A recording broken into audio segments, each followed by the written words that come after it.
ಮನೆ ದೇವರ ಕೋಣೆಗೆ ಹೋದ್ರೆ 28 ದೇವರಿಗಿಂತ ಕಡಿಮೆ ಯಾರ ದೇವರ ಕೋಣೆಯಲ್ಲೂ ಇಲ್ಲ. ಒಂದು ದೇವ್ರು ಹೂವ ಇಡ್ಲಿಲ್ಲ ಅಂತಂದ್ರೆ ಬೇಜಾರು ಮಾಡ್ಕೊಳ್ತಾರೆ, ಟೆನ್ಷನ್ ಮಾಡ್ಕೊಂಡು ಇನ್ನೊಂದು ಎಲ್ಲಿಂದ ಹೂವ ಕದ್ಕೊಂಡು ಬಂದಾದ್ರೂ ಅವ್ರ ತಲೆ ಮೇಲೆ ಹಬ್ಬ ಈಗ ಸಮಾಧಾನ ಅಂತ ಸಮಾಧಾನ ಪಡೋ ಜನ ನಾವು. ವಿಜಯಪುರಕ್ಕೆ ಬರುವಾಗ ಯಾವಾಗಲೂ ಒಂದು ಆನಂದದ ಸಂಗತಿ ಇದೆ. ಯಾಕೆ ಅಂತಂದ್ರೆ ಇದು ನಾನು ಅತ್ಯಂತ ಅಪಾರವಾಗಿ ಗೌರವಿಸ್ತಾ ಇದ್ದ ಇಡೀ ನಾಡು ಯಾರನ್ನ ನಡೆದಾಡುವ ದೇವತೆ ಅಂತ ಕರೀತಿತ್ತು ಅಂತ ಸಿದ್ದೇಶ್ವರ ಅಪ್ಪ ಅವರ ನಾಡಿದು ಅನ್ನೋದು ನನಗೆ ಯಾವಾಗಲೂ ನೆನಪಲ್ಲೇ. ವಿಜಯಪುರಕ್ಕೆ ಹೋಗ್ಬೇಕು ಅಂದಾಗ್ಲೇ ಒಂದು ಕ್ಷಣ ಮನಸ್ಸೊಳಗೆ ಸುಳಿಲಿಕ್ಕೆ ಶುರುವಾಗುತ್ತೆ, ಅಪ್ಪ ಅವರ ಭೂಮಿ ಇದು ಅಂತ. ಇನ್ನು 100 ವರ್ಷಗಳು ಕಳೆದ ನಂತರವೂ ಕೂಡ ವಿಜಯಪುರದ ಹಣೆಗೆ ಅಂಟಿರುವ ಈ ಅಪರೂಪದ ಸಂಗತಿಯನ್ನ ನೀವ್ಯಾರು ಅಳಿಸ್ಲಿಕ್ಕಾಗಲ್ಲ ಅಂತ ಶ್ರೇಷ್ಠ ವ್ಯಕ್ತಿಯನ್ನ ವಿಜಯಪುರದಲ್ಲಿ ನೋಡಿದ್ರಿ, ಅವರಿಗೆ ಆಶ್ರಯ ಕೊಟ್ರಿ, ಅವರು ಈ ಭಾಗವನ್ನು ಬೆಳಗಿದ್ರು ಅಂತ ಅವರಿಗೆ ಅತ್ಯಂತ ಆಧಾರದ ಶ್ರದ್ಧೆಯ ನಮನಗಳನ್ನು ಸಮರ್ಪಿಸಿ ಈ ಕಾರ್ಯಕ್ರಮದಲ್ಲಿ ಇವತ್ತು ಉತ್ಸಾಹದಿಂದ ನೀವೆಲ್ಲರೂ ಭಾಗವಹಿಸಿದ್ದೀರಿ. ಆಗ್ಲಿಂದ ಎಲ್ಲರೂ ಹೇಳ್ತಿದ್ದಾರೆ ಶೋಭಾಯಾತ್ರೆ ಭರ್ಜರಿಯಾಗಾಯ್ತು ಅಂತ. ಅಭಿನಂದನೆಗಳು. ಹಿಂದೂ ಹೀಗೆ ಒಗ್ಗಟ್ಟಾಗಿ ಯಾವಾಗ ನಿಲ್ತಲ್ಲ, ಒಂದ್ ಮಾತನ್ನು ಹೇಳ್ತಾರೆ, ಹಿಂದೂ ಎದ್ದಲ್ಲಿ ದೇಶ ಎದ್ದೀತು ಅಂತ ಒಂದ್ ಭರ್ಜರಿಯಾದ ಮಾತನ್ನು ಹೇಳ್ತಾರೆ.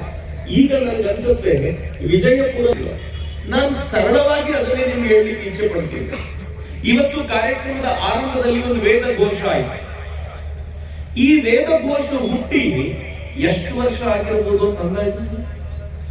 ಬಹಳ ಗಂಭೀರವಾದ ಸಂಗತಿ ನಾನು ಹೇಳ್ತಿರೋದು, ತುಂಬಾ ಆಳವಾಗಿರೋದು ಏನು ಹೇಳೋದಿಲ್ಲ, ಇಷ್ಟೇ ಕೇಳೋದು ನಿಮ್ಮನ್ನ.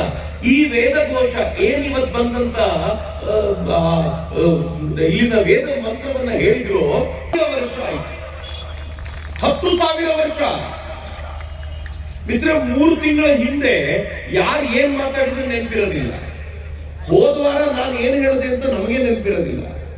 ಇವತ್ತಿನ ಭಾಷಣ ಕೇಳಿ ಚಪ್ಪಳೆ ಹೊಡೆದುವಾಗ 10,000 ವರ್ಷಗಳ ಹಿಂದೆ ಋಷಿಯೊಬ್ಬ ಕಂಡುಕೊಂಡ ಮಂತ್ರವನ್ನ ಇವತ್ತು ಹಾಗೆ ಪುನರುಚ್ಚರಿಸುವಂತೆ ಇವತ್ತಿನವರೆಗೂ ಉಳ್ಕೊಂಡು ಬಂದಿದೆ ಅಂತಂದ್ರೆ ಏನ್ ಅದ್ಭುತ ಧರ್ಮ ಇದು! ಯಾರು ನಿಲ್ಲಬಲ್ಲರು ನಮ್ಮ ಎದುರಿಗೆ? ಕೇಳಿ ಪ್ರಶ್ನೆ. ಮಿತ್ರ, ಕೃಷ್ಣ ರಾಮ ಈ ದೇಶದಲ್ಲಿ ಓಡಾಡಿ ಇವತ್ತಿಗೆ ಕನಿಷ್ಠ ಪಕ್ಷ 8,000 ವರ್ಷಗಳು. ಕೃಷ್ಣ ಈ ದೇಶದಲ್ಲಿ ಓಡಾಡಿ ಇವತ್ತಿಗೆ ಕನಿಷ್ಠ ಪಕ್ಷ, ನಾನು ಮಿನಿಮಮ್ ನಂಬರ್ ಹೇಳೋದು 5,000 ವರ್ಷಗಳು ಕಳೆದು. ಇಲ್ಲಿ ಪರವಾಗಿಲ್ಲ ಸರ್, ಪರವಾಗಿಲ್ಲ. ಯಾಕೆ ನಾನು ಈ ವಿಚಾರವನ್ನು ನಿಮ್ಮ ಜೊತೆ ಹಂಚ್ಕೊಳ್ತಿದ್ದೀನಿ ಅಂತಂದ್ರೆ, ನಮ್ಮ ಬಗ್ಗೆ ಮಾತನಾಡುವಂತ ಎಲ್ಲರಿಗೂ ಕೂಡ ನೀವು ಒಮ್ಮೆ ಪ್ರಶ್ನೆ ಮಾಡಿ ನೋಡಿ, ಕ್ರಿಶ್ಚಿಯಾನಿಟಿ ಹುಟ್ಟಿ 2,000 ವರ್ಷ ಆಯ್ತು. ರಾಮ ಹುಟ್ಟಿ 5,000, ಕೃಷ್ಣ ಹುಟ್ಟಿ 8,000, ಈ ವೇದ ಮಂತ್ರ ಹುಟ್ಟಿ 10,000, ಕ್ರಿಶ್ಚಿಯಾನಿಟಿ ಹುಟ್ಟಿ 2,000 ವರ್ಷ, ಇಸ್ಲಾಂ ಹುಟ್ಟಿ 1,400 ವರ್ಷ. ಅದಕ್ಕಿಂತ ಹಿಂದೆ ಇಸ್ಲಾಂ ಇರಲಿಲ್ಲ. ಭೂಮಿಯ ಮೇಲೆ ರಾಮ ಓಡಾಡ್ತಿದ್ದಾಗ ಇಸ್ಲಾಂ ಇರಲಿಲ್ಲ, ಕೃಷ್ಣ ಓಡಾಡ್ತಿದ್ದಾಗ ಇಸ್ಲಾಂ ಇರಲಿಲ್ಲ, ವೇದ ಮಂತ್ರಗಳ ಚರ್ಚೆ ನಡೀತಿದ್ದಾಗ ಇಸ್ಲಾಂ ಇರಲಿಲ್ಲ. ಇವತ್ತು ಮಾತನಾಡುವಾಗ ಅವರು ಹಿಂದೂ ಧರ್ಮಕ್ಕೆ ತುಲನಾತ್ಮಕವಾಗಿ ಮಾತನಾಡುವಾಗ ನಂಗೆ ನಗು ಬರುತ್ತೆ. 10,000 ವರ್ಷಗಳ ನಮ್ಮ ಇತಿಹಾಸದಲ್ಲಿ 1,500 ವರ್ಷದ ಮುಂಚೆ ಹುಟ್ಟಿದ, 2,000 ವರ್ಷದ ಮುಂಚೆ ಹುಟ್ಟಿದ ಜನ ನಮ್ಮನ್ನ ಅಳೆಯುವ ಪ್ರಯತ್ನ ಮಾಡಿದಾಗ ನಂಗೆ ನಗು ಬರುತ್ತೆ. ಏನ್ ಮಾತಾಡ್ತೀರಪ್ಪ ನೀವು? ಮಿತ್ರ, ಬರೀ ಮುಂಚೆ ಹುಟ್ಟಿದ ಗ್ರೇಟ್ ಅಲ್ಲ, ಹಿರಿಯರೆಲ್ಲರೂ ಗ್ರೇಟ್ ಅಂತ ನಾನೇನ್ ಮಾತಾಡೋದಿಲ್ಲ. ಆದರೆ ಮುಂಚೆ ಹುಟ್ಟಿದ ನಂತರವೂ ಕೂಡ ಇವತ್ತಿನವರೆಗೂ ಆ ಪರಂಪರೆಯನ್ನು ಉಳಿಸಿಕೊಂಡು ಬರುವ ಸಾಮರ್ಥ್ಯ ಜಗತ್ತಿನ ಯಾವುದಾದ್ರೂ ಧರ್ಮಕ್ಕಿದ್ರೆ ಅದು ನನ್ನ ಧರ್ಮಕ್ಕೆ ಮಾತ್ರ, ಇನ್ಯಾರಿಗೂ ಇಲ್ಲ ರೀ. 8,000 ವರ್ಷಗಳ ಹಿಂದೆ ರಾಮ ಇದ್ದ.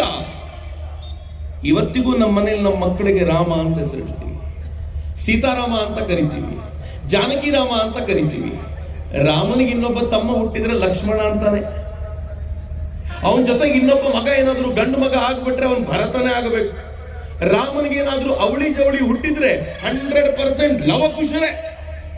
ಇಡೀ ರಾಮಾಯಣದ ಕಥೆ ನಮ್ಮ ಮನೆಯಲ್ಲಿ ಮಕ್ಕಳಿಗೆ ಹೆಸರಾಗಿ ಬಂದಿದೆ. ಯಾವತ್ತಿಂದ? 8,000 ವರ್ಷಗಳಿಂದ. ಹೆಂಗ್ರಿ ಸಾಧ್ಯ ಇದು? ಒಂದೊಂದು ಆಕ್ರಮಣಕ್ಕೆ ತಮ್ಮ ಮೂಲ ಸತ್ವವನ್ನೇ ಕಳೆದುಕೊಂಡ ಅನೇಕ ಮತಪಂಥಗಳು ಜಗತ್ತಿನಲ್ಲಿರುವಾಗ ಇಷ್ಟೂ ಜನರ ಆಕ್ರಮಣವನ್ನು ತಡೆದುಕೊಂಡು ಇವತ್ತಿನವರೆಗೂ ತನ್ನ ಮೂಲ ಸ್ವರೂಪವನ್ನು ಉಳಿಸಿಕೊಂಡಂತ ಶ್ರೇಷ್ಠ ಧರ್ಮದ ಇಂದಿನ ಪ್ರತಿನಿಧಿ ನಾನು ಎನ್ನುವಂತ ಹೆಮ್ಮೆ ನನ್ನದು. ಹಿಂಗಾಗಿ ನಾನು ಹಿಂದೂ ಅಂತ ನೀವೇನಾದ್ರೂ ಸುಮ್ಮನೆ ಹೇಳ್ಬೋದೇನೋ, ನನಗೆ ನಾನು ಹಿಂದೂ ಅಂತ ಹೇಳಬೇಕಾದಾಗ ಎದೆ ತಟ್ಕೊಳ್ಳದೆ ಹೇಳಕ್ ಆಗದೇ ಇಲ್ಲ. ಯಾಕೆಂದ್ರೆ ಆ ಪರಂಪರೆವನಲ್ಲ.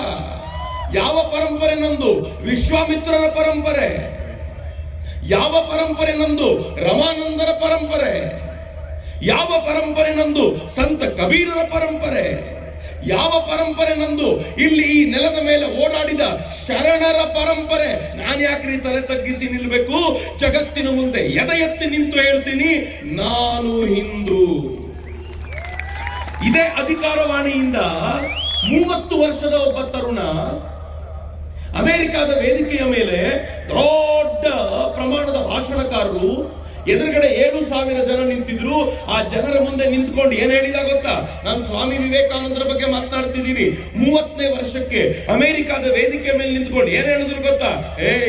ನಿಮ್ಮ ನಾಡಿನಿಂದ ನಿಮ್ಮದೇ ಜನರನ್ನ ನೀವು ಓಡಿಸಿದ್ರಲ್ಲ, ಜಗತ್ನಲ್ಲಿ ಯಾರು ಆಶ್ರಯ ಕೊಡ್ಲಿಲ್ಲ ಅವರಿಗೆ, ಅಂತವರಿಗೂ ಆಶ್ರಯ ಕೊಟ್ಟಂತ ಜಗತ್ತಿನ ಶ್ರೇಷ್ಠ ನಾಡಿನಿಂದ ಶ್ರೇಷ್ಠ ಧರ್ಮದಿಂದ ನಾನು ಬಂದಿದ್ದೀನಿ ಅಂತ ವಿವೇಕಾನಂದರು ಹೇಳಿದ್ರಲ್ಲ, ಇದೇ ಅಭಿಮಾನ ಅವರಿಗಿತ್ತು. ಹಿಂದೂ ಸುಮ್ಮನೆ ಅಲ್ಲ ರೀ. ನನ್ ತುಂಬಾ ಜನ ಕೇಳ್ತಾರೆ, ಒಕ್ಕಲಿಗ ಅಂದ್ರೆ ಯಾರು ಅಂತ ಗೊತ್ತು, ಲಿಂಗಾಯತ ಅಂದ್ರೆ ಯಾರು ಅಂತ ಗೊತ್ತು, ಈಗ ಇವರೆಲ್ಲ ಸೇರ್ಕೊಂಡು ಹುಳಿ ಹಿಂಡಿದ ಮೇಲೆ ವೀರಶೈವ ಅಂದ್ರೆ ಪ್ರತ್ಯೇಕ ಅಂತ ಗೊತ್ತಾಗಿದೆ. ನನಗೆ ಕುರುಬ ಅಂದ್ರೆ ಯಾರು ಅಂತ ಗೊತ್ತು, ಈ ಹಿಂದೂ ಅಂದ್ರೆ ಯಾರು ಅಂತ. ಒಂದು ಒಳ್ಳೆ ಶ್ಲೋಕ ಹೇಳ್ತಾರೆ, ಸರಿಯಾಗಿ ಕೇಳಿಸ್ಕೊಳ್ಳಿ, ಬಹಳ ಚೆನ್ನಾಗಿದೆ ಶ್ಲೋಕ. ಏನ್ ಗೊತ್ತಾ? ಬಹಳ ಸಿಂಪಲ್. ಓಂಕಾರ ಮೂಲ ಮಂತ್ರಾಢ್ಯ ಪುನರ್ಜನ್ಮ ದೃಢಾಶಯ ಗೋಭಕ್ತ ಭಾರತ ಗುರು ಹಿಂದೂ ಹಿಂಸನ ದೂಷಕ. ಯಾರು ಓಂಕಾರ ಮಂತ್ರವನ್ನ ಜಪಿಸ್ತಾರೋ ಅವನು ಹಿಂದೂ. ಓಂ ನಮ ಶಿವಾಯ ಅಂತ ಯಾರು ಹೇಳ್ತಾರೋ, ನೀವು ಲಿಂಗಾಯತರೇ ಇರ್ರಿ, ವೀರಶೈವರೇ ಇರ್ರಿ, ನೀವು ಹಿಂದೂಗಳೇ. ಯಾರು ಓಂ ಅನ್ನೋದನ್ನು ಬಳಸ್ತಾರೋ ಅವ್ರು ಹಿಂದೂ ಧರ್ಮದ ಅವಿಭಾಜ್ಯ ಅಂಗ. ಹಿಂದೂ ಧರ್ಮ ಓಂಕಾರದಿಂದ ಆರಂಭವಾಗುತ್ತೆ, ಅದನ್ನು ಹಿರಿಯರು ಹೇಳಿದ್ರು. ಎರಡನೇದೇನ್ ಗೊತ್ತಾ? ಪುನರ್ಜನ್ಮ ದೃಢಾಶಯ. ನೆನ್ಪಿಟ್ಕೊಳ್ಳಿ, ಹಿಂದೂ ಯಾರು ಅನ್ನೋ ಪ್ರಶ್ನೆ ಬಂದಾಗ ನಿನ್ ಪುನರ್ಜನ್ಮದ ಮೇಲೆ ನಂಬಿಕೆ ಇದೆಯಾ ಅಂತ ಕೇಳಿ. ಯಾರಿಗಿಲ್ಲ ರೀ. ಯಾರಾದ್ರೂ ದುಡ್ಡಿದ್ದವನ್ ದಿಮಾಕಿಂದ ಮೆರಿತಾ ಇದ್ರೆ ಇವನ್ ಮಕ್ಕಳಿಗಿಂತ ಜಗತ್ ದೇವರು ಬುದ್ಧಿ ಕಲಿಸ್ತಾರೆ ಇವನಿಗೆ ಅಂತ ಅಂತಾರೆ. ಅವನ್ ಮಕ್ಕಳೇನಾದ್ರೂ ಪರೋಡಿಗಳಾದ್ರೆ ಮಾಡಬಾರದು ಮಾಡ್ದ ಮಕ್ಕಳು ಏನಾಗ್ಬಿಟ್ರು ನೋಡು ಅಂತ ನಂಬ್ತೀವಲ್ಲ ನಾವು. ಈ ನಂಬಿಕೆ ಹಿಂದೂ ಧರ್ಮ ಕೊಟ್ಟಿದ್ದು. ಮೂರನೇದು ಹೇಳಿದ್ರು ಗೋಭಕ್ತ. ಯಾರು ಗೋವಿನ ಭಕ್ತನೋ ಅವನು ಹಿಂದೂ. ನಾಲ್ಕನೇದು ಹೇಳಿದ್ರು ಭಾರತವನ್ನ ಗುರು ಅಂತ ಯಾರು ಭಾವಿಸ್ತಾರೋ ಅವರು ಹಿಂದೂ. ಐದನೇದು ಹೇಳಿದ್ರು ಯಾರು ಹಿಂಸೆಯನ್ನ ದೂಷಿಸ್ತಾನೋ ಅವನು ಹಿಂದೂ ಅಂತ. ಹಿಂದುವಿಗೆ ಏನ್ ಸುಂದರವಾಗಿರುವ ವ್ಯಾಖ್ಯಾನ ಕೊಟ್ರು. ನಾವೆಲ್ಲರೂ ಈ ವ್ಯಾಖ್ಯಾನದ ಅಡಿಯಲ್ಲಿ ಬರೋರು. ನಾನು ಮನೆಯಲ್ಲಿ ಜಾತಿಯಿಂದ ಲಿಂಗಾಯತ, ನಾನು ಮನೆಯಲ್ಲಿ ಜಾತಿಯಿಂದ ಕುರುಬ, ನಮ್ಮಲ್ಲೊಬ್ಬ ಬ್ರಾಹ್ಮಣ, ನಮ್ಮಲ್ಲೊಬ್ಬ ಗೌಡ, ನಮ್ಮಲ್ಲಿ ಒಬ್ಬೊಬ್ಬರು ಒಂದೊಂದು ಜಾತಿಯವರು ಇರಬಹುದು. ಆದರೆ ಮನೆಯಿಂದ ಹೊರಗೆ ಬಂದ ತಕ್ಷಣ ನೀನ್ ಯಾರು ಅಂತ ಕೇಳಿದ್ರೆ ನಾನು ಹಿಂದೂ ಅಂತ ಈ ಕಾರಣ ಕೇಳುವಂತ ಸಮರ್ಥ ಜನಾಂಗ ಬೇಕಾಗಿದೆ ಮಿತ್ರರೇ. ಮಿತ್ರ, ಇವತ್ತಿನ ಈ ಜನಾಂಗ ಆರ್ಡಿನರಿ ಅಲ್ಲ. ನಾವು ಹೊಸದೇನೋ ನಿರ್ಮಾಣ ಮಾಡ್ಲಿಕ್ಕೆ ಹೊರಡಬೇಕಾಗಿದೆ. ಹೀಗೆ ಹೊರಡಬೇಕಾದಾಗ ತಲೆ ತಗ್ಗಿಸಿ ನಿಂತರೆ ಸಾಧ್ಯವಾಗೋದಿಲ್ಲ. ನಾನೊಂದು 3-4 ಸಂಗತಿಗಳನ್ನು ನಿಮ್ ಜೊತೆ ಹಂಚ್ಕೊಳ್ತೀನಿ. ನಮ್ಮ ಜೊತೆ ಕಂಪೇರ್ ಮಾಡಬಲ್ಲಂತ ಜಗತ್ತಿನ ಯಾವ ಮತಪಂಥವೂ ಇಲ್ಲ. ನಾನು ಬಹಳ ಧೈರ್ಯದಿಂದ ಹೇಳ್ತಿದ್ದೀನಿ ಈ ಮಾತನ್ನ. ಹಿಂದೂ ಧರ್ಮದ ಜೊತೆಗೆ ಸಮಾನವಾಗಿ ತುಲನೆ ಮಾಡಬಲ್ಲಂತ ಇನ್ನೊಂದು ಮತ ಪಂಥವನ್ನು ತೋರಿಸಿ ಅಂದ್ರೆ ಯಾರೂ ಇಲ್ಲ ರೀ. ಯಾಕೆ ಅಂತ ಹೇಳ್ತೀನಿ ನಾನು. ನಾವು ಹಿಂದೂಗಳು ವಿಶ್ವವಿದ್ಯಾಲಯಗಳ ಮೇಲೆ ವಿಶ್ವವಿದ್ಯಾಲಯ ಕಟ್ಟಿದ್ವಿ. ನಲಂದ, ತಕ್ಷಶಿಲಾ, ವಿಕ್ರಮಶಿಲಾ, ಎಷ್ಟು ವಿಶ್ವವಿದ್ಯಾಲಯಗಳು. ಈ ವಿಶ್ವವಿದ್ಯಾಲಯಕ್ಕೆ ಜಗತ್ತಿನ 100 ದೇಶಗಳಿಂದ ಜನ ಅಧ್ಯಯನಕ್ಕೆ ಅಂತ ಬರ್ತಿದ್ರು ಅಂತ ಇತಿಹಾಸ ಹೇಳುತ್ತೆ. ಆದ್ರೆ ನಮ್ಮೆದುರಿಗೆ ಮಾತನಾಡುವ ಜನ ಏನ್ ಮಾಡಿದ್ರು ಗೊತ್ತಾ? ವಿಶ್ವವಿದ್ಯಾಲಯ ಕಟ್ಟೋ ಯೋಗ್ಯತೆ ಇರಲಿ, ಅದರಲ್ಲಿ ಓದುವ ಯೋಗ್ಯತೆ ಇರಲಿಲ್ಲ ಅವರಿಗೆ. ಉಲ್ಟಾ ನಾಶ ಮಾಡಿ ಹೋದ್ರು. ಭಕ್ತಿಯಾರ್ ಖಿಲ್ಜಿ ನಾವು ಕಟ್ಟಿದ ನಲಂದ ವಿಶ್ವವಿದ್ಯಾಲಯದ ಮೇಲೆ ಆಕ್ರಮಣ ಮಾಡಿ ಆ ನಲಂದ ವಿಶ್ವವಿದ್ಯಾಲಯದಲ್ಲಿ ಓದ್ತಾ ಇದ್ದವರನ್ನ ಹಿಡಿದು ಕೊಂದಾಕ್ದ. ಅಲ್ಲಿನ ಲೈಬ್ರರಿಗೆ ಬೆಂಕಿ ಹಚ್ಚಿದ. ಇತಿಹಾಸ ಕಥನಕಾರರು ಹೇಳ್ತಾರೆ 3 ತಿಂಗಳಿಗೂ ಹೆಚ್ಚು ಕಾಲ ಲೈಬ್ರರಿ ಧಗನೆ ಉರಿತಾ ಇತ್ತು. ಅಂತ ದೊಡ್ಡ ಲೈಬ್ರರಿಗೆ ಬೆಂಕಿ ಹಚ್ಚಿದ ಅಂತ.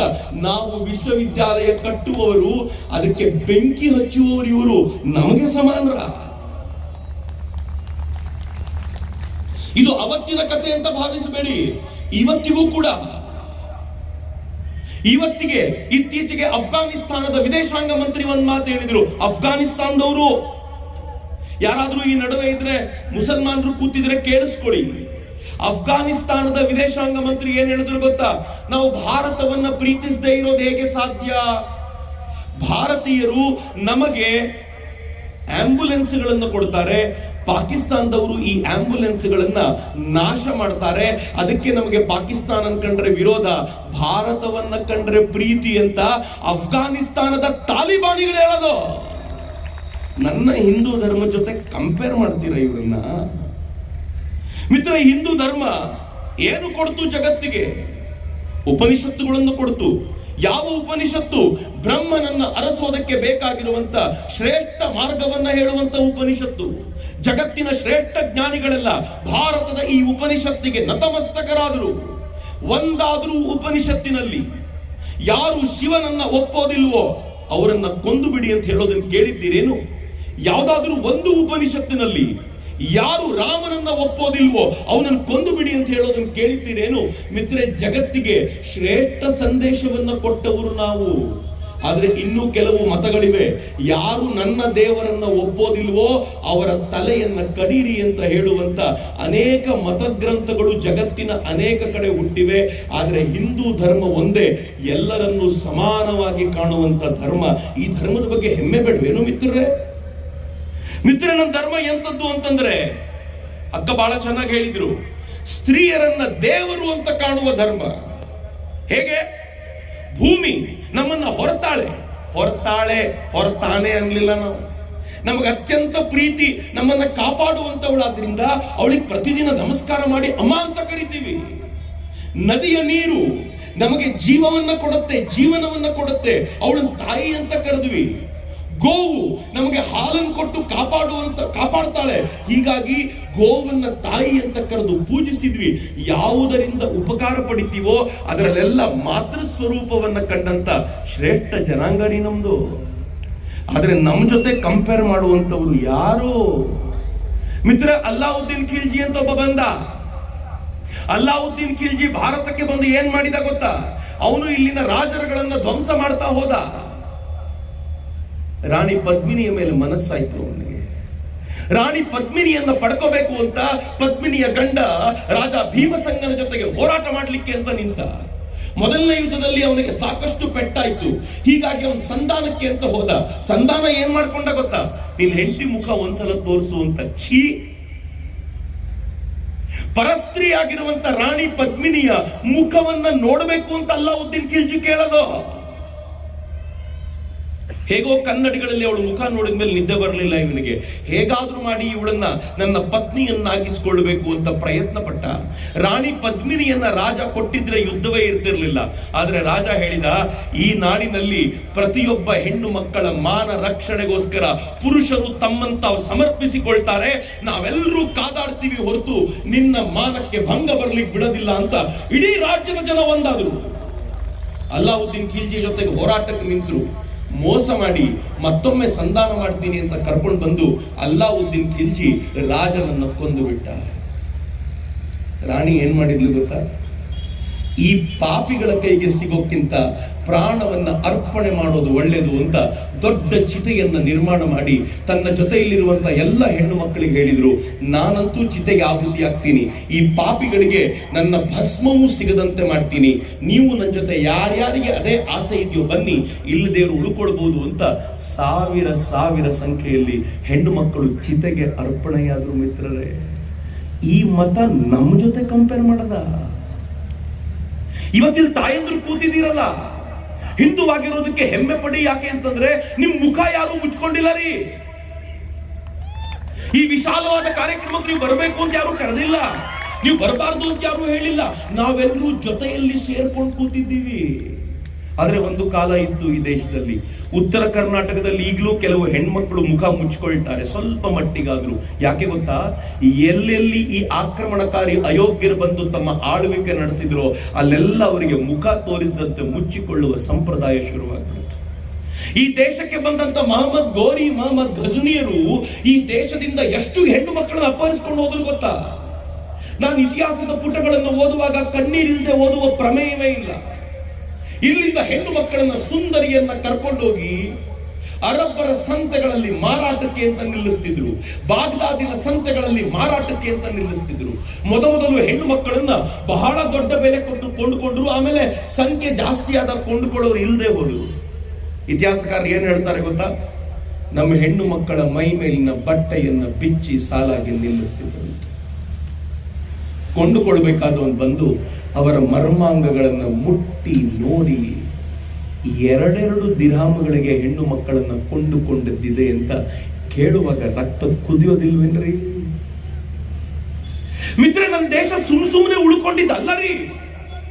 ನಾನು ಆ ಕಾರಣಕ್ಕೆ ಯಾರಾದ್ರೂ ನಮ್ಮನ್ನ ನಾವೆಲ್ಲರೂ ಒಂದೇ ಸಮಾನ ಅಂತ ಹೇಳೋ ಬಹಳ ಬೇಜಾರು ಅನ್ಸುತ್ತೆ ನನಗೆ. ನಾವು ಒಂದೇ ಸಮಾನ ಅಲ್ಲ ರೀ. ಇವರ ಈ ಆಕ್ರಮಕ ತತ್ವಗಳನ್ನ ಎದುರಿಸಿ ಇವತ್ತಿನವರೆಗೂ ನಿಂತ ಜಗತ್ತಿನ ಶ್ರೇಷ್ಠ ಹೋರಾಟದ ಧರ್ಮ ನಮ್ದು ಅಂತ ನಾನು ಆ ಕಾರಣಕ್ಕೆ ಹೆಮ್ಮೆ ಪಡ್ತೀನಿ. ನಂಗೆ ಗೊತ್ತು, ನಾನು ಮಾತಾಡಿದ್ರೆ ಪೊಲೀಸರು ಒಂದು FIR ಮಾಡ್ಲಿಕ್ಕೆ ಕಾಯ್ತಿರ್ತಾರೆ. ನಾನು ಚಾಲೆಂಜ್ ಮಾಡ್ತೀನಿ ಅವರಿಗೆ, ಒಂದು FIR ಮಾಡಿ. ಯಾವುದರ ಮೇಲೆ? ತನ್ನ ಸ್ಟೋರಿ ಆಫ್ ಸಿವಿಲೈಸೇಷನ್ ಅಲ್ಲಿ ಲೇಖಕ ಏನ್ ಹೇಳ್ತಾನೆ ಗೊತ್ತೇನು? ತನ್ನ ಸ್ಟೋರಿ ಆಫ್ ಸಿವಿಲೈಸೇಷನ್ ಅನ್ನೋ ಪುಸ್ತಕದಲ್ಲಿ ಲೇಖಕ ಹೇಳ್ತಾನೆ, ಜಗತ್ತಿನ ಅತ್ಯಂತ ಕ್ರೌರ್ಯಮಯ ಇತಿಹಾಸ, ರಕ್ತಸಿಕ್ತ ಇತಿಹಾಸ ಅಂತ ಯಾವ್ದಾದ್ರೂ ಇದ್ರೆ ಅದು ಭಾರತದ ಮೇಲೆ ಮುಸಲ್ಮಾನರ ಆಕ್ರಮಣದ ಇತಿಹಾಸ. ಇಂಥ ಇತಿಹಾಸವನ್ನ ಜಗತ್ ಎಲ್ಲೂ ನೋಡ್ಲಿಲ್ಲ ಅಂತ ಸ್ಟೋರಿ ಆಫ್ ಸಿವಿಲೈಸೇಷನ್ ಪುಸ್ತಕದಲ್ಲಿ ಬರೀತಾನೆ. ಮಾಡ್ತೀರಿ ಅವನ ಮೇಲೆ FIR?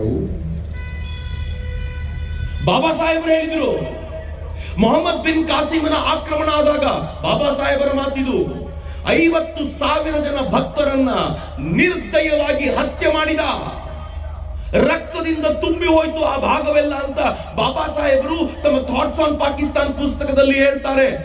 FIR ಮಾಡ್ತೀರಿ? ಎಷ್ಟು ಅಂತ ಮುಚ್ಚಿಡ್ತೀರಿ? ಮಿತ್ರ, ಈ ದೇಶದ ಪರಿಸ್ಥಿತಿ ಎಂತದ್ದು ಗೊತ್ತಾ?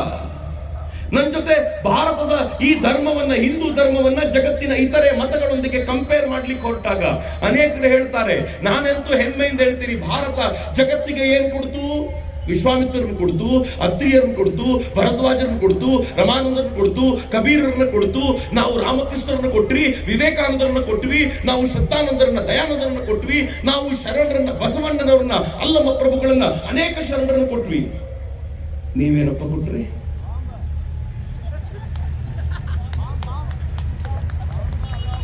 ಏನ್ ಕೊಟ್ರಿ? Mohammad bin Qasim, Mohammad Ghazni, Mohammad Ghori, Osama bin Laden, Afzal Khan, Afzal Guru. Afzal Khan ಬಿಜಾಪುರದವನೇ. ಇದನ್ನ ಕೊಟ್ಟಿದ್ದ? ನೀವೇನನ್ನು ಕೊಟ್ರಿ ಜಗತ್ತಿಗೆ? ನಾವು ಕೊಟ್ಟಿದ್ದನ್ನು ಲೆಕ್ಕ ಹಾಕಿ ಹೇಳ್ತೀನಿ. ನೀವೇನ್ ಕೊಟ್ರಿ? ನಾನು ಕೊಟ್ಟಿದ್ದನ್ನು ಲೆಕ್ಕ ಹಾಕಿ ಹೇಳಬಲ್ಲೆ. ಜಗತ್ತಿಗೆ ಮ್ಯಾಥಮೆಟಿಕ್ಸ್ ನಾವು ಕೊಟ್ಟಿದ್ದು, ಗಣಿತ ಕೊಟ್ಟಿದ್ದು ನಾವು. ನೀವೇನ್ರಿ ಕೊಟ್ರಿ? ಜಗತ್ತಿಗೆ ವಿಜ್ಞಾನ ಕೊಟ್ಟಿದ್ದು ನಾವು. ನೀವೇನ್ರಿ ಕೊಟ್ರಿ? ನಾನು ಪ್ರಶ್ನೆ ಕೇಳ್ತೀನಲ್ಲ, ಉತ್ತರ ಕೊಡಬೇಕಲ್ಲ ಯಾರಾದ್ರೂ ಬಂದು. ನನ್ನ ಧರ್ಮದ ಸಮಾನಕ್ಕೆ ನಿಲ್ಲಬಲ್ಲವರು ಯಾರಿದ್ದಾರೆ? ಅಹಂಕಾರದ ಮಾತಲ್ಲ ರೀ, ನನಗೆ ಸ್ವಾಭಿಮಾನದ ಪ್ರಶ್ನೆ ಇದು. ನಾನು ಹಿಂದೂ ಅಂತ ಹೇಳ್ಕೊಳ್ಳುವಾಗ ಯಾರದೋ ಮರ್ಜಿಗೆ ಬಿದ್ದು ಹೇಳ್ತಿಲ್ಲ. ನಾನು ಹೇಳ್ಕೊಳ್ಳುವಾಗ ನನ್ನ ಹಿಂದೆ ಯಾರೋ ಇರಬೇಕು ಅಂತ ಹೇಳ್ತಿಲ್ಲ. ನನ್ನ ಹಿಂದೆ ನನ್ನ ಹಿಂದಿನ ಪೀಳಿಗೆಗಳು ಎಂಥವಿವೆ ಅಂತಂದ್ರೆ ಆ ಪೀಳಿಗೆಗಳ ಇಂದಿನ ದನಿಯಾಗಿ ನಾನು ನಿಂತಿರೋದೇ ನನಗೆ ಹೆಮ್ಮೆ. ನಾನು ದೇವರಿಗೆ ಪ್ರತಿನಿತ್ಯ ನಮಸ್ಕಾರ ಮಾಡೋದು ಯಾಕೆ ಗೊತ್ತಾ? ನೀನ್ ನನಗೆ ಮಾತು ಕೊಟ್ಟೆ, ನೀನ್ ನನಗೆ ಬರವಣಿಗೆ ಕೊಟ್ಟೆ ಅಂತಲ್ಲ. ಒಂದೇ ಹೇಳೋದು, ನೀನ್ ಸ್ವಲ್ಪ ನಿದ್ದೆ ಕಣ್ಣಲ್ಲಿ ನನ್ನನ್ನು ಭಾರತದಲ್ಲಿ ಹಾಕೋ ಬದಲು ಪಕ್ಕದ ಪಾಕಿಸ್ತಾನದಲ್ಲಿ ಧುಮುಕಿಸಿ ಬಿಟ್ಟಿದ್ರೆ ನನ್ನ ಕತೆ ಏನಾಗ್ಬಿಟ್ಟಿರ್ತಿತ್ತಪ್ಪ. ನೀನ್ ಸ್ವಲ್ಪ ನಿದ್ದೆ ಕಣ್ಣು ಜಾಸ್ತಿ ಆಗಿ ಅಫ್ಘಾನಿಸ್ತಾನದಲ್ಲಿ ಬಿದ್ದಿದ್ರೆ ನನ್ನ ಕತೆ ಏನಾಗಿರ್ತಿತ್ತು? ಸಿರಿಯಾದಲ್ಲಿ ಬಿದ್ದರೆ ನನ್ನ ಕತೆ ಏನಾಗಬೇಕಾಗಿತ್ತು? ಭಗವಂತ, ನೀನು ಎಂಥ ಪವಿತ್ರ ಭೂಮಿಯಲ್ಲಿ ನನ್ನನ್ನು ಹುಟ್ಟಿಸಿದ್ದೀಯಾ ಅಂತಂದ್ರೆ ನಾನು ಇನ್ನೂ 1000 ಜನ್ಮ ಎದ್ದಿದ್ರು ಕೂಡ ಇದರ ಋಣವನ್ನ ತೀರಿಸ್ಲಿಕ್ಕೆ ಆಗೋದಿಲ್ಲ ಅಂತ ಹೆಮ್ಮೆ ಪಟ್ಕೊಂಡಿಲ್ಲದ ಮಿತ್ರ. ನಮ್ಮ ಸಂತೋಷದ ಸಂಗತಿ ಏನ್ ಗೊತ್ತಾ? ನಮ್ಮನ್ನು ಆಡ್ಕೊಳ್ತಾರೆ ಜಗತ್ತಿನ ಜನ. 33 ಕೋಟಿ ದೇವತೆಗಳು ನಿಮ್ದು ಅಂತ. ಕರೆಕ್ಟ್ ರೀ? ನಮ್ಮ ಮನೆ ದೇವರ ಕೋಣೆಗೆ ಹೋದ್ರೆ 28 ದೇವರಿಗಿಂತ ಕಡಿಮೆ ಯಾರ ದೇವರ ಕೋಣೆಯಲ್ಲೂ ಇಲ್ಲ. ಒಂದು ದೇವ್ರು ಹೂವ ಇಡ್ಲಿಲ್ಲ ಅಂತಂದ್ರೆ ಬೇಜಾರು ಮಾಡ್ಕೊಳ್ತಾರೆ ಟೆನ್ಷನ್ ಮಾಡ್ಕೊಂಡು ಇನ್ನೊಂದು ಎಲ್ಲಿಂದ ಹೂವ ಕದ್ಕೊಂಡು ಬಂದಾದ್ರೂ ಅವ್ರ ತಲೆ ಮೇಲೆ ಅಬ್ಬ ಈಗ ಸಮಾಧಾನ ಅಂತ ಸಮಾಧಾನ ಪಡೋ ಜನ ನಾವು. 33 ಕೋಟಿ ದೇವತೆಗಳಿದ್ರು ನಾವ್ ಯಾರು ರಕ್ತ ಕಾರ್ಕೊಂಡು ಸಾಯಲ್ಲ ರೀ. ನೋಡಿದಿರೇನು? ಯಾವ್ದೋ ಒಂದು ದೇವಸ್ಥಾನಕ್ಕೆ ಹೋಗ್ಬೇಕು, ನೀವು ಬೆಂಗಳೂರಿಗೆ ಬನ್ನಿ ತೋರಿಸ್ತೀನಿ. ಒಂದೇ ದೇವಸ್ಥಾನದಲ್ಲಿ 20-25 ದೇವರ ಗುಡಿಗಳು ಇರ್ತವೆ. ಒಂದ್ಸಲ ಒಬ್ಬ ಒಳಗೆ ಬಂದ ಅಂತಂದ್ರೆ ಅವನಿಗೆ ಯಾವ ಇಷ್ಟದ ದೇವರಿದ್ದಾರೋ ಅದು ಇರ್ಲೇಬೇಕಪ್ಪ ಅಲ್ಲಿ, ಗಲಾಟನೆ ಇಲ್ಲ ನಮ್ಗೆ. ಆದ್ರೆ ಒಂದೇ ಜನಾಂಗ ಅಂತ ಕರೆದುಕೊಳ್ಳುವ ಅನೇಕರು ಹೆಂಗ ಕಿತ್ತಾಡ್ತಾರೆ ಗೊತ್ತಾ ಮಿತ್ರ? ನಿಮ್ಗೆ ಆಶ್ಚರ್ಯ ಅನ್ಸುತ್ತೆ, ಅಮೆರಿಕಕ್ಕೂ ರಷ್ಯಾಕ್ಕೂ ಆಗಲ್ಲ, ಇಬ್ರು ಕ್ರಿಶ್ಚಿಯನ್ರೆ. ಇರಾಕಿಗೂ ಇರಾನಿಗೂ ಆಗೋದಿಲ್ಲ, ಇಬ್ರು ಮುಸಲ್ಮಾನರು. ಇರಾನ್ ಅನ್ನ ಕಂಡ್ರೆ ಸೌದಿ ಅರೇಬಿಯಾಗ ಆಗಲ್ಲ, ಇಬ್ರು ಮುಸಲ್ಮಾನರು. ಸೌದಿ ಅರೇಬಿಯಾ ಸಿರಿಯಾ ಮೇಲೆ ದಾಳಿ ಮಾಡುತ್ತೆ, ಸಿರಿಯಾದಲ್ಲಿರೋರೆಲ್ಲ ಮುಸಲ್ಮಾನರು. ಪಾಕಿಸ್ತಾನ ಪ್ಯಾಲೆಸ್ತೈನ್ ಮೇಲೆ ಅಮೆರಿಕ ಜೊತೆ ಸೇರ್ಕೊಂಡು ಅಟ್ಯಾಕ್ ಮಾಡ್ಲಿಕ್ಕೆ ಸಿದ್ಧವಾಗಿದೆ. ಪ್ಯಾಲೆಸ್ತೈನ್ ಅಲ್ಲಿರೋದು ಮುಸಲ್ಮಾನರು, ಪಾಕಿಸ್ತಾನದವರು ಮುಸಲ್ಮಾನರು. ಪಾಕಿಸ್ತಾನ ಕಂಡ್ರೆ ನನಗೆ ಆಗೋದಿಲ್ಲ ಅಂತ ಇತ್ತೀಚೆಗೆ ಅಫ್ಘಾನಿಸ್ತಾನ ನೇರವಾಗಿ ಹೇಳಿದೆ, ಯುದ್ಧ ಶುರು ಮಾಡಿದೆ, ಇಬ್ರು ಮುಸ್ಲಿಮರು. ಪಾಕಿಸ್ತಾನಕ್ಕೆ ನಾನು ಕೊಟ್ಟ ಸಾಲವನ್ನ ವಾಪಸ್ ತಗೊಳ್ತೀನಿ, ಯಾಕೆಂದ್ರೆ ಪಾಕಿಸ್ತಾನ ಸೌದಿ ಅರೇಬಿಯಾ ಜೊತೆಗೆ ಹೋಗಿದೆ ಅಂತ ಯುನೈಟೆಡ್ ಅರಬ್ ಎಮಿರೇಟ್ಸ್ ಹೇಳಿದೆ, ಇಬ್ರು ಮುಸ್ಲಿಂ